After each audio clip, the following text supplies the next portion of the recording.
हम लोग अक्सर सोचते हैं कि हाथ जोड़कर आंखें बंद कर लेना हमेशा एक बहुत ही पवित्र और शुद्ध कर्म होता है।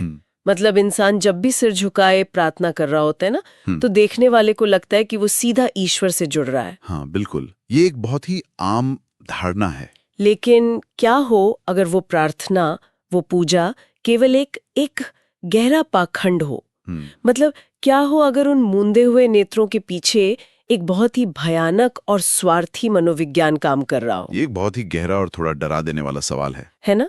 तो आज के इस गहन विश्लेषण में हम एक ऐसे ही प्राचीन संवाद के पन्नों को पलट रहे हैं जो सीधे इंसान के मन की गहराइयों को चीरता है।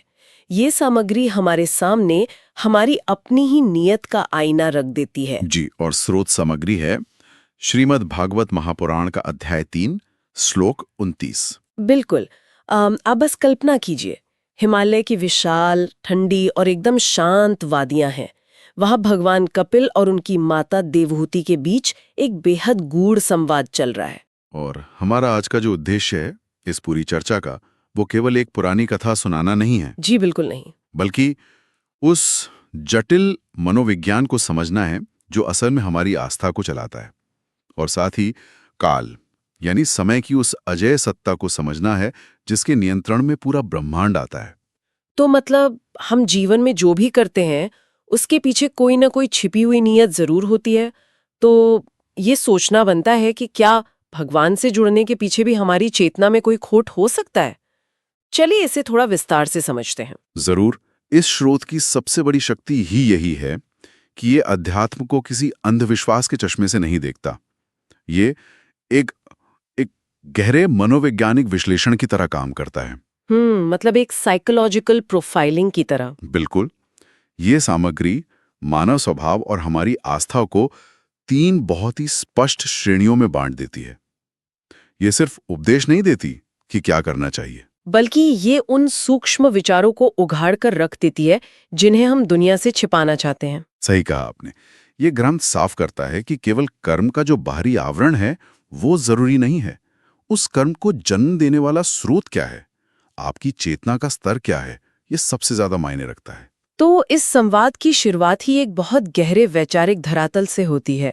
माता देवहूति, जो खुद एक अत्यंत ज्ञानी स्त्री हैं, अपने पुत्र कपिल से एक बहुत ही विनम्र लेकिन जटिल सवाल पूछती हैं। जी, और उनका प्रश्न सीधा जन्म और मृत्यु के चक्र से जुड़ा है। हाँ, वो जानना चाहती हैं कि उस भक्ति योग का असली रूप क्या है जो इंसान को इस थका देने वाले चक्र से हमेशा के लिए मुक्त कर दे। और उनका दूसरा प्रश्न तो और भी ज्यादा विस्मयकारी है। वो काल या समय के उस प्रचंड स्वरूप के बारे में पूछती हैं जिसका शासन बिना किसी भेदभाव के हर प्राणी पर चलता है, यहाँ तक कि ब्रह्मा पर भी। मतलब एक माता द्वारा इस स्तर के वैराग्य की खोज अपने आप में बता देती है कि ये चर्चा कितनी गहरी होने वाली है। बिल्कुल। तो माता देवहूति के इसी प्रश्न के उत्तर में भगवान कपिल समझाते हैं कि ब्रह्मांड का हर इंसान 3 प्राकृतिक गुणों से बंधा है, सत्व, रजस और तमस। ये 3 गुण। और क्योंकि इंसान इन गुणों से बंधा है, इसलिए उसकी भक्ति, उसकी प्रार्थना भी इन्हीं के आधार पर अपना रंग बदलती रहती है। सबसे पहले वो तामस भक्ति की बात करते हैं। तामस मतलब ये सबसे निचले स्तर की बात हो रही है। जी, ये चेतना का वो स्तर है जहां व्यक्ति के मन में हिंसा, पाखंड, घमंड या दूसरों के प्रति गहरी ईर्ष्या भरी होती है। बाप रे। जब कोई इसी दुर्भावना और क्रोध को अपने हृदय में रखकर भगवान के सामने खड़ा होता है तो वो तामस अवस्था है। तो इसका मतलब तो ये हुआ कि कोई व्यक्ति किसी मंदिर में खड़ा है, पूरे विधि विधान से पूजा कर रहा है, लेकिन मन ही मन वो सोच रहा है कि उसके किसी दुश्मन का विनाश हो जाए। बिल्कुल सटीक उदाहरण है ये। मतलब यहाँ वो ईश्वर को अपनी ईर्ष्या का एक साधन बनाना चाहता है। वो चाहता है कि परम सत्ता उसके गुस्से को सपोर्ट करे। हाँ, ये तामस मानसिकता का सबसे सटीक विश्लेषण है। यहाँ प्रार्थना असल में सिर्फ अपनी शत्रुता को एक धार्मिक लिबास पहनाने की कोशिश है। ये तो बहुत ही भयानक है ना? अब इसके ठीक ऊपर के स्तर पे आती है राजस भक्ति।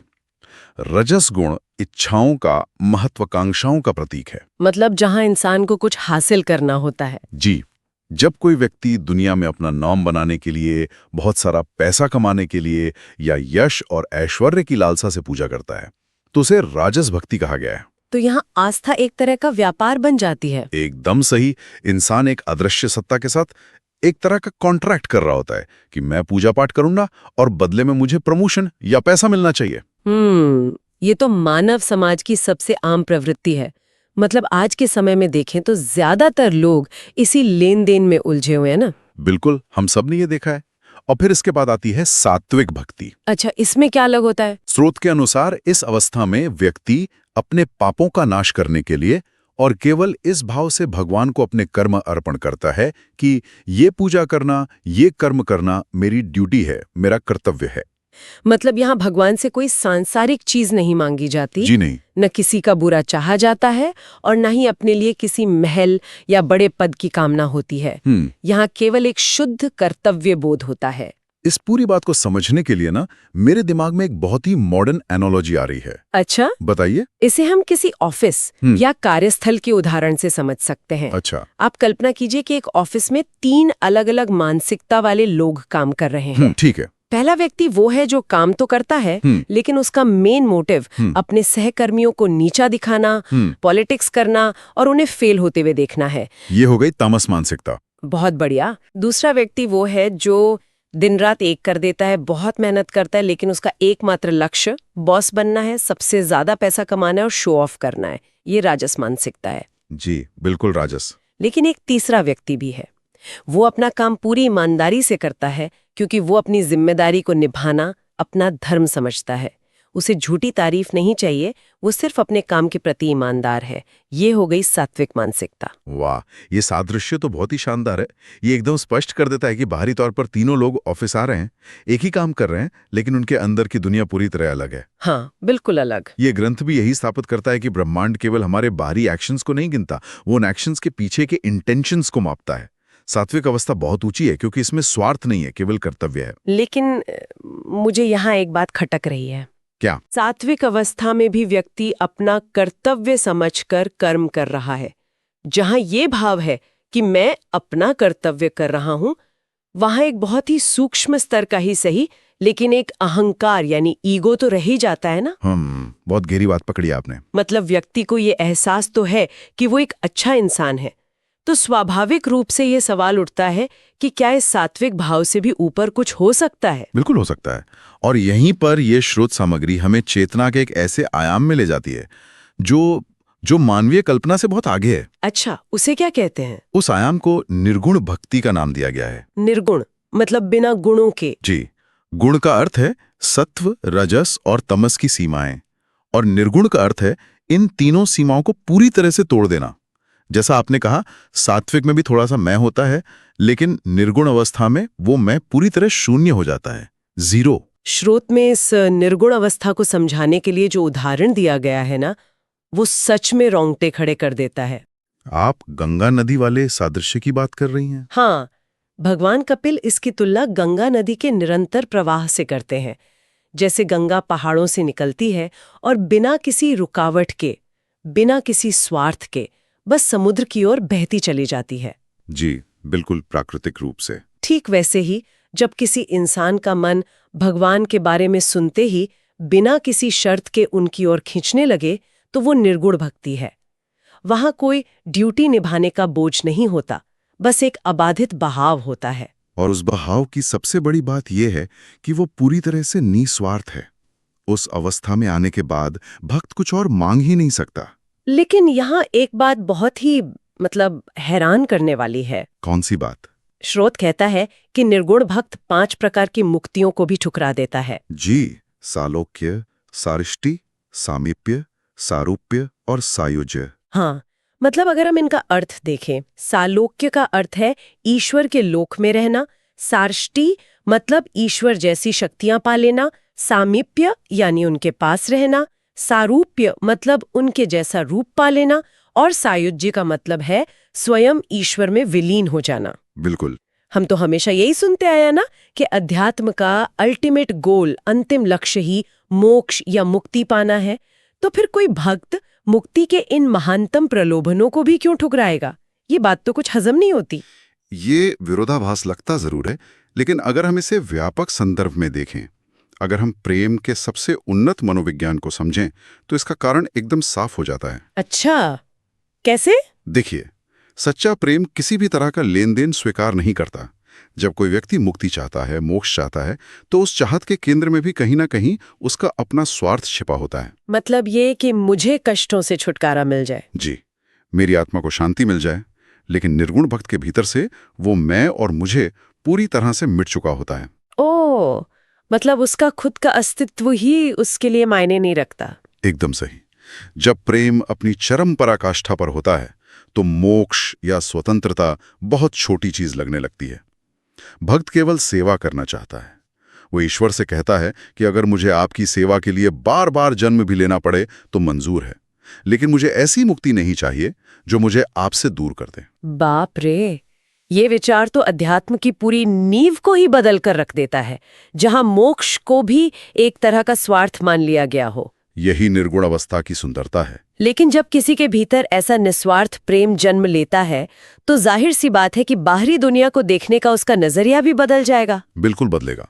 जो इंसान अपने मैं को मिटा चुका है वो दुनिया को एक अलग दृष्टि से ही देखेगा। और इसी बदलाव के आधार पर भगवान कपिल एक बहुत ही स्पष्ट और कठोर चेतावनी देते हैं। हाँ, मैंने पढ़ा था। ये इस पूरे स्रोत का एक बहुत बड़ा केंद्र बिंदु है। जी, ये चेतावनी पाखंड पर सीधा प्रहार करती है। भगवान कपिल कहते हैं कि परम चेतना हर एक जीव के हृदय में है।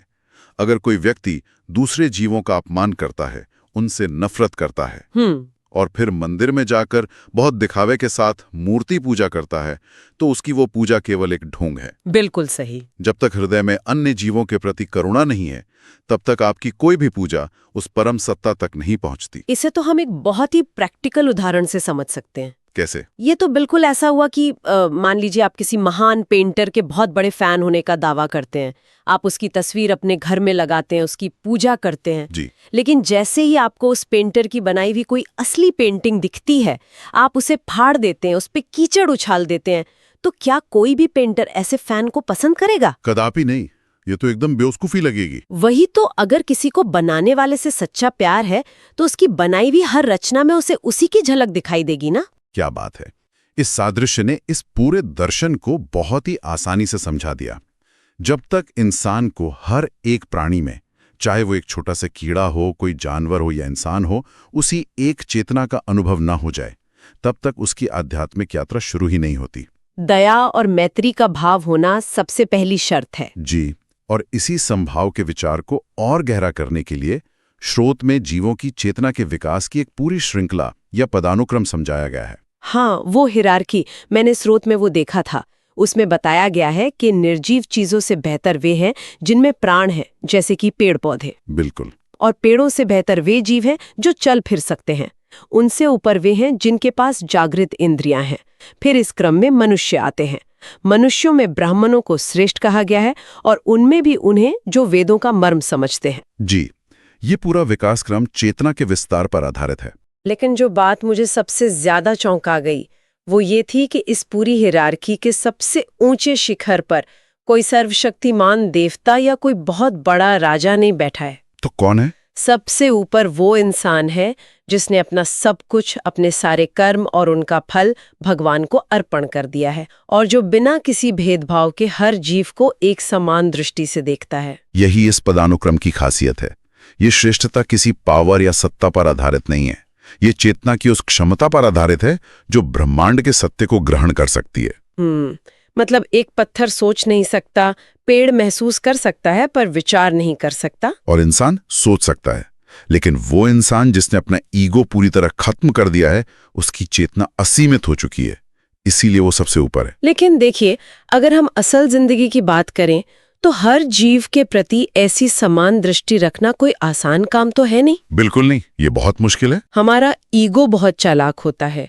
हम हर चीज को मैं और मेरा के दायरे में रखते हैं। तो इस कठोर अहंकार को तोड़ने के लिए किसी बहुत बड़ी शक्ति की जरूरत होती है, और यहीं से बात सच में बहुत दिलचस्प हो जाती है। आप माता देवहूति के दूसरे प्रश्न की ओर इशारा कर रही हैं। हाँ, जो उन्होंने काल या समय के बारे में पूछा था। जी। जब तक इंसान को ये भ्रम रहता है कि वो परमानेंट है, तब तक उसका ईगो जिंदा रहता है। अहंकार को जड़ से खत्म करने के लिए समय की भट्टी से बड़ा कोई अस्त्र इस पूरे ब्रह्मांड में नहीं है। स्रोत में काल का जो वर्णन है ना, वो तो सच में डरा देने वाला है। वो इंसान के सारे भ्रम एक झटके में तोड़ देता है। बिल्कुल, उसमें बताया गया है कि प्रकृति में जो कुछ भी चल रहा है वो असल में काल के भय से ही चल रहा है। मतलब उसी के डर से हवा बहती है, उसी के डर से सूरज चमकता है और बादल बारिश करते हैं। और सबसे बड़ी बात, काल का न कोई मित्र है और ना ही कोई शत्रु। तो वो पूरी तरह से न्यूट्रल है, किसी से कोई भेदभाव नहीं, जागता रहता है। जब इंसान अपनी दुनियादारी में पैसा और पावर इकट्ठा करने में पूरी तरह अंधा हो जाता है, जब उसे लगता है कि उसका एम्पायर हमेशा रहेगा, तब क्या होता है? तब काल एकदम चुपके से बिना कोई आवाज किए आता है और पलक झपकते ही सब कुछ संहार कर देता है। एक छोटे से तिनके से लेकर ब्रह्मा तक सब कुछ काल के ही कंट्रोल में है। बाप रे। लेकिन यहाँ मेरे दिमाग में एक सवाल आ रहा है। पूछे। इस पूरे एपिसोड, मेरा मतलब है इस पूरी चर्चा में, हम इतनी सुंदर बातें कर रहे थे, शुद्ध प्रेम की, गंगा की तरह बहने वाले समर्पण की, हर जीव में ईश्वर देखने की। तो अचानक से इस दर्शन के अंत में समय के इतने भयानक और डरावने रूप का वर्णन क्यों किया गया? भक्ति और काल के इस क्रूर रूप का आपस में क्या कनेक्शन है? ये इस पूरे दर्शन का मास्टर स्ट्रोक है। प्रेम और काल का सीधा कनेक्शन हमारे ईगो के नाश से है। अच्छा, कैसे? देखिए, काल की इस प्रचंड शक्ति का एहसास ही हमारे उस अहंकार को चकनाचूर करता है जो सच्चे प्रेम के रास्ते में सबसे बड़ी रुकावट है। मतलब जब तक ईगो टूटेगा नहीं, प्रेम आएगा नहीं। बिल्कुल। जब इंसान को यह समझ में आता है कि जो कुछ भी वो आज दिन रात मेहनत करके इकट्ठा कर रहा है, चाहे वो पैसा हो, रुतबा हो, वो सब काल के एक छोटे से प्रहार से राख हो जाएगा, तब जाकर उसकी आंखें खुलती हैं। ओह, मतलब नश्वरता का ये एहसास ही इंसान को उस तामस और राजस वाली मानसिकता से बाहर निकालता है। एकदम सही।